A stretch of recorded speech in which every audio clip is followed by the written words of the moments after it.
এসো পড়াশোনা করি চ্যানেলের পক্ষ থেকে তোমাদেরকে আবার অনেক অনেক অভিনন্দন। তো আজকে আমরা জেএসসি চট্টগ্রাম বোর্ডের 2018 সালের স্পিচ বা ন্যারেশন চেঞ্জিংটা দেখব। তো এটার প্যাসেজটা ছিল এরকম যে দ্য ওল্ড ম্যান সেই, বৃদ্ধ লোকটা বললেন, can you give me some food, তুমি কি আমাকে কিছু খাবার দিতে পারো? এখন এখানে দেখো কাকে বলছে সেই কথাটা নেই। অনেক সময় এমনও হয় যে সেটা জানতে গেলে কথাটা কার সাথে হচ্ছে পুরো প্যাসেজটাও পড়া লাগে। তো আমরা দেখি কত দূর যাওয়ার পরে আমরা এটা পাই। তো I have been starving for 2 days। Starving মানে না খেয়ে থাকা, তাহলে এটা present perfect continuous tense, have been, has been আর আইএনজি। হ্যাঁ, তাহলে তার মানে হলো যেটা আগে শুরু হয়ে এখনো চলছে, তাহলে বলছে যে আমি 2 দিন থেকে না খেয়ে আছি। এখানে একটা ইম্পর্টেন্ট বিষয় যে দেখো, can you give me some food, এইখানে প্রশ্নবোধক চিহ্নটার পরে আর কিন্তু ইনভার্টেড কমাটা কোটেশনটা শেষ করা হয়নি।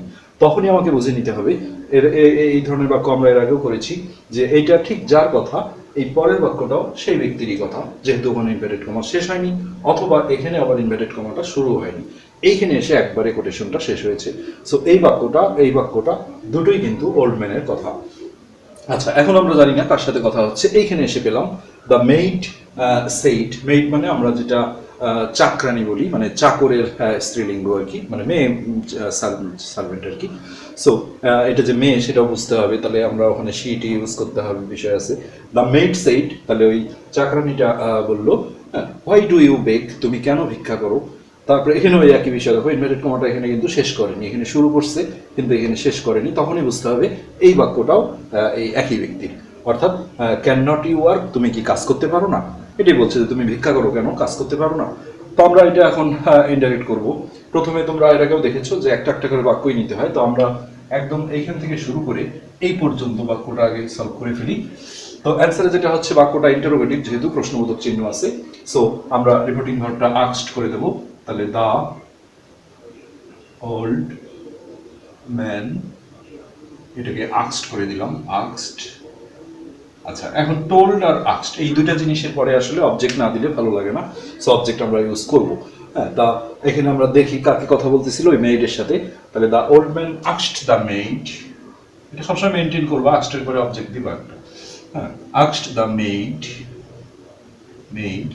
তারপরে যেহেতু ক্যান দিয়ে প্রশ্ন, তোমরা দেখেছো যে ডাব্লিউএস ওয়ার্ড না থাকলে ইফ বসাইতে হয়, তো ক্যান কিন্তু কোনো ডাব্লিউএস ওয়ার্ড নয়। যেমন হু, হুইচ, হোয়েন, হোয়ার, হ্যাঁ, হোয়াই, এগুলো হলো ডাব্লিউএস ওয়ার্ড। সো এখানে আমরা ইফ বসাবো।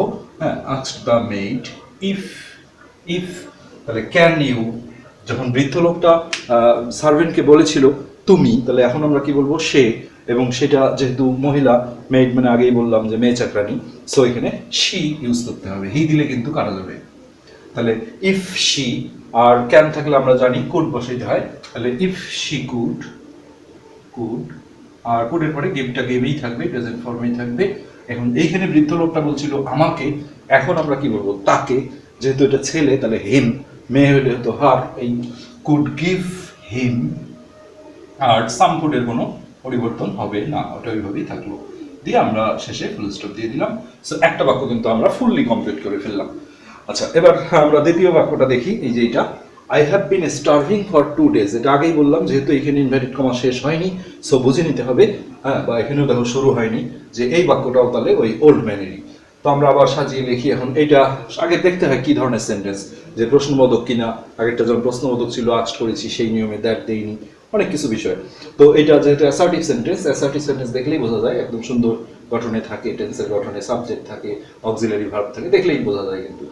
সো আমরা এখন এখানে ইচ্ছে করলে হি দিতে পারি, অথবা হ্যাঁ হি দেওয়া, একবার যেহেতু নাউনটা আমরা ইউজ করেছি, হ্যাঁ, এখানে হি দিয়ে আবার ওল্ড ম্যানের যে ও দিতে হবে তাও না, কেননা একজন ছেলে একজন মেয়ে হলে স্পিচ ন্যারেশনের ক্ষেত্রে খুব সুবিধা হয়, যেহেতু মেয়ে আর ছেলেকে আমরা হচ্ছে যে হি সি দিয়ে মিনিং করি।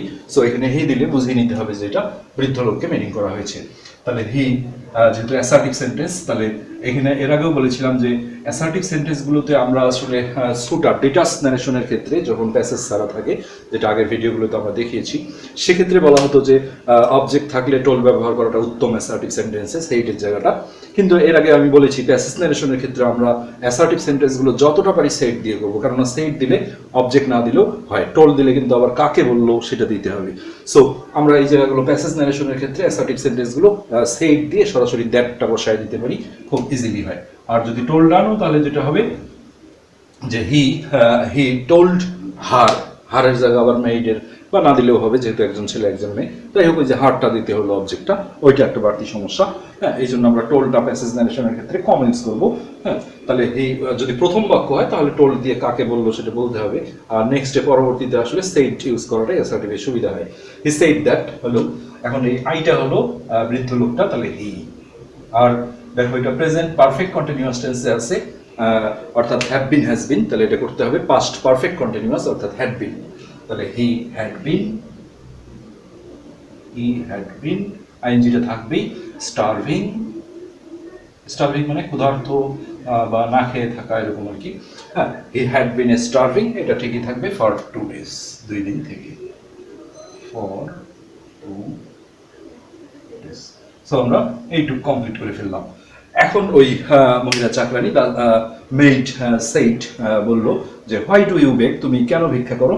আর এখানেও দেখো ইনভার্টেড কমা শেষ হয়নি বা এখানেও শুরু হয়নি, তখন বুঝতে হবে এই পরের বাক্যটাও ওই একই ব্যক্তির, অর্থাৎ বাক্যটা দুইটাই প্রশ্নবোধক। সো আমরা একটা একটা করেই সারবো। আমরা এই পর্যন্ত আগে দেখি, তাহলে এটা আক্স দিয়ে করবো যেহেতু ইন্টারোগেটিভ। তাহলে দ্য মেইড আক্সটের পরে যেহেতু অবজেক্ট দিতে হয়, আমরা আক্সট দিয়েই হিম দিয়ে দিলাম। হিম মানে তাহলে বৃদ্ধ লোকটাকে বোঝাচ্ছে। এখানে ব্র্যাকেটে আর ওল্ড ম্যানের ও দিতে হচ্ছে না, এই কারণে যে একজন ছেলে একজন মেয়ে এই ধরনের হলে খুবই সুবিধা হয়। আর দুইজনই মেয়ে দুইজনই ছেলে হলে একটু কিন্তু সমস্যা, নাউনগুলো ব্র্যাকেটে লিখে দিতে হয়। So the maid asked him, W word আছে তাহলে হোয়াই থাকবে, জাস্ট ডাব্লিউটা একটু ছোট করে লিখবা। এখানে ইনভার্টেড কমার প্রথম অক্ষর হিসেবে বড় হাতের থাকবে। আসলে ছোট ডাব্লিউ আর বড় ডাব্লিউ সাইজটাই হলো ক্যাপিটাল লেটার বা স্মল লেটার মিনিং করে। সো একটু সাবধানে যে এখানে একটু ডাব্লিউটা ইচ্ছা করে ছোট করে দিবা। আচ্ছা, আস্কড হিম হোয়াই, তাহলে ডু থাকলে আমরা জানি প্রেজেন্ট ইনডিফিনিট টেন্সের বাক্য। এটা এর আগেও আমরা বলেছি ডু বা ডাজ আছে অথচ নট নাই নারেশনের ক্ষেত্রে। এটা কিন্তু অনেকের ধারণা যে ডিড আসবে, ডিড কিন্তু আসবে না। যেহেতু ডু ডাজ থাকলে প্রেজেন্ট ইনডিফিনিট হয়, এখন বাক্যটা অ্যান্সার করলে ইন্টারোগেটিভ আর থাকবে না, অ্যাসার্টিভ হয়ে যায়। দেখো কোথাও প্রশ্নবোধক চিহ্ন থাকে না। সো অ্যাসার্টিভ সেন্টেন্সে নট না থাকলে কিন্তু ডিড আসবে না, ডু ডিড ডাজ কোনোটাই। সো এটা হয়ে যাবে হোয়াই, তারপরে আমরা সাবজেক্টটা দেবো যে হোয়াই ডু ইউ, তাহলে মহিলা চাকরানি, ইউ বলতে এখানে ওল্ড ম্যানকে বোঝাইছে তুমি, তাহলে আমরা কি দেবো হি। হোয়াই হি, এটা বলেছিলাম ডাব্লিউ ওয়ার্ডের পরে ভুল করেও যেন আগে কোনো অক্সিলারি ভার্ব না আসে, আগে সাবজেক্ট দেবো তারপরে অক্সিলারি ভার্ব। আসলে ইনডিফিনিটে তো অক্সিলারি ভার্ব নাই। হ্যাঁ, সেক্ষেত্রে এটা আমরা এখানে বুঝলাম না ভালো যে এটা পাস্ট ইনডিফিনিট করছি। তাহলে এই যে সাবজেক্ট, এই যে মোট কথা তোমার ডাব্লিউএস ওয়ার্ড আসুক আর ইফ আসুক, এরপরে আগে সাবজেক্ট দিবা তারপরে অন্য আলাদা। এখন প্রেজেন্ট ইনডিফিনিটে ছিল, আমরা পাস্ট ইনডিফিনিট করবো। সাবজেক্ট এই যে মূল ভার্ব বেক, তার পাস্ট ফর্ম হলো বেকড, সেখানে আবার দুইটা জি হয় সেটাও জানতে হবে, দিয়ে ফুল স্টপ হয়ে গেল এটা অ্যান্সার। যে তাহলে কি দেখলাম, the maid asked him why he begged, সে কেন ভিক্ষা করতো এটা জানতে চাইবো। আচ্ছা, নেক্সট এই যে কান্ট ইউ ওয়ার্ক, তুমি কি কাজ করতে পারো না, এটাও তাহলে আমরা বুঝে নিয়েছি মেইড ওই সার্ভেন্টেরই কথা। সো এটা আবার আমরা নতুন করে শুরু করবো, শি দিলেই হয়ে যাবে যেহেতু মহিলা। হ্যাঁ, শি আস্কড, আর আস্কডের পরে আমরা অবজেক্টটা রাখারই চেষ্টা করবো। শি আস্কড হিম এগেইন, যেহেতু আবার প্রশ্ন দিলে একটু ভালো লাগে, নাহলে আগেরটাও আস্কড, এটাও আস্কড, বা অলসো দিয়েও করতে পারো। হ্যাঁ, শি অলসো আস্কড হিম, তাও হবে যে ওটা অলসো দিলেও চলবে।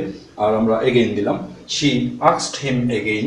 এগুলো বসানোর কোনো সেরকম যথারীতি নাই, তুমি যদি এখানেও দাও শি এগেইন আস্কড হিম, তাই না? এই অ্যাডভার্বগুলো আসলে যে কোনো জায়গায় পজিশনে বসানো যায়, কোনটা শুনতে ভালো লাগে সেই অনুযায়ী দিবা। আর যদি অলসো দাও তাহলে শি এর পরে দিতে হবে, শি অলসো আস্কড হিম। তো যাই হোক, শি আস্কড হিম এগেইন, তাহলে এটাও যেহেতু ডাব্লিউএস ওয়ার্ড না, তাহলে আমরা এখানে ইফ দেব, ইফ তারপরে সাবজেক্ট দেবো। ডাব্লিউএস ওয়ার্ডের পরেও দেখো আগে সাবজেক্ট, ইফের পরেও আগে সাবজেক্ট। তাহলে ইউ মানে ওখানে বৃদ্ধ লোকটাকে বুঝাইছে অর্থাৎ হি। ইফ হি ক্যান থাকলে কুড হয়, তাহলে কুড নট। এখানে আমি কুডন্ট দিতে পারি অথবা কুড নট আলাদা করে দিলেও সমস্যা নেই, কিন্তু আসলে নেগেটিভ ইন্টারোগেটিভ বাক্যের ক্ষেত্রে কিন্তু এই কন্ট্রাকশন রূপটা দেওয়ার উচিত, না হলে আবার এখানে নাউন প্রোনাউন যদি তুমি ক্যান নটটা আলাদা করে দিতে চাও তাহলে যেটা করতে হবে ক্যান ইউ নট ওয়ার্ক। হ্যাঁ, ক্যান ইউ নট। আবার এটা যদি কোনো নাউন থাকে, ধরো রহিম, তখন হবে ক্যান নট রহিম ওয়ার্ক। এই ঝামেলা এড়ানোর জন্য নেগেটিভ ইন্টারোগেটিভ বাক্যের ক্ষেত্রে সবসময় হ্যাভেন্ট, হ্যাজেন্ট, হ্যাঁ, ডাজেন্ট, ডিডেন্ট, ক্যান্ট, ওয়াজেন্ট, আয়ারেন্ট, হ্যাঁ, এগুলোকে কন্ট্রাকশন বলা হয়, এগুলো ইউজ করলে সুবিধা হয়। তাহলে if he could not work, এইটুক দিলেই আমাদের প্যাসেজটা কিন্তু হয়ে গেল। সো আমরা চট্টগ্রাম বোর্ড 2018 সালের স্পিচ আজকে করে ফেললাম। এর পরবর্তীতে আমরা আর বোধহয় খুব বেশি নেই, সম্ভবত একটা বা দুটো বোর্ড বাকি আছে। হ্যাঁ, এটা করলে আমরা 18 সালের স্পিচ ফুললি কমপ্লিট করে ফেলবো। তারপর আমরা ধীরে ধীরে অন্য আইটেমে যাব। আজকে এ পর্যন্তই, ধন্যবাদ।